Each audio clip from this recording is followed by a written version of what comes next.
क्या आपने कभी सोचा है कि हमारा क्या है? जन्म दूसरे ने दिया, नाम भी दूसरे ने दिया, शिक्षा भी दूसरे ने दी, काम करना भी दूसरे ने सिखाया, अंत में शमशान भी दूसरे ही ले जाएंगे। फिर हमारा क्या है? फिर इस जिंदगी में किस बात का घमंड? धोखा देकर ऐसे चले गए जैसे कभी जानते ही नहीं थे, और अब ऐसे नफरत जताते हो जैसे प्यार को कभी मानते ही नहीं थे। यदि तुम्हें कोई नजरअंदाज कर दे तो बुरा मत मानना, क्योंकि इंसान अक्सर अपनी हैसियत से महंगी चीजों को नजरअंदाज कर देते हैं। जब तुम पैदा हुए थे तो सिर्फ तुम रोए थे और पूरी दुनिया ने जश्न मनाया था। अपनी जिंदगी में कुछ ऐसा कर जाओ कि जब तुम मरो ये पूरी दुनिया रोए और सिर्फ तुम जश्न मनाओ।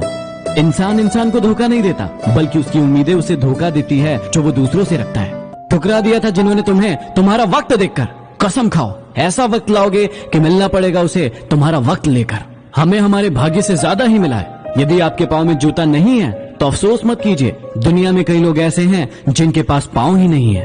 कचरे में फेंकी गई रोटी ये बयां करती है कि भूख मिटने के बाद इंसान अपनी औकात भूल जाता है। अकड़ तो सब में होती है, लेकिन झुकता वही है जिसे रिश्तों की फिक्र होती है। क्या आपको है किसी की फिक्र?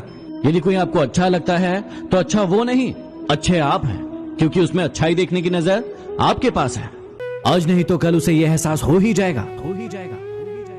नसीब वालों को मिलते हैं फिक्र करने वाले। आपको पता है प्रेम अंधा क्यों होता है?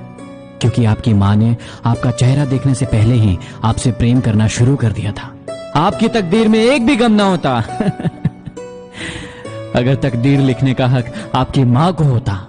माना कि थक कर आंखें उसकी बंद होती है, पर माँ सोती भी है तो फिक्रमंद होती है। थोड़ा सा घमंड उन लोगों के लिए भी बचा कर रखिए जो आपकी नम्रता को नौटंकी समझते हैं। एक पल के लिए मान लेते हैं कि किस्मत में लिखे फैसले बदला नहीं करते, लेकिन आप फैसला तो लीजिए, हो सकता है किस्मत बदल जाए। जब किसी की संगत से आपके विचार शुद्ध होने लगे तो समझ लेना कि वो कोई साधारण इंसान नहीं है।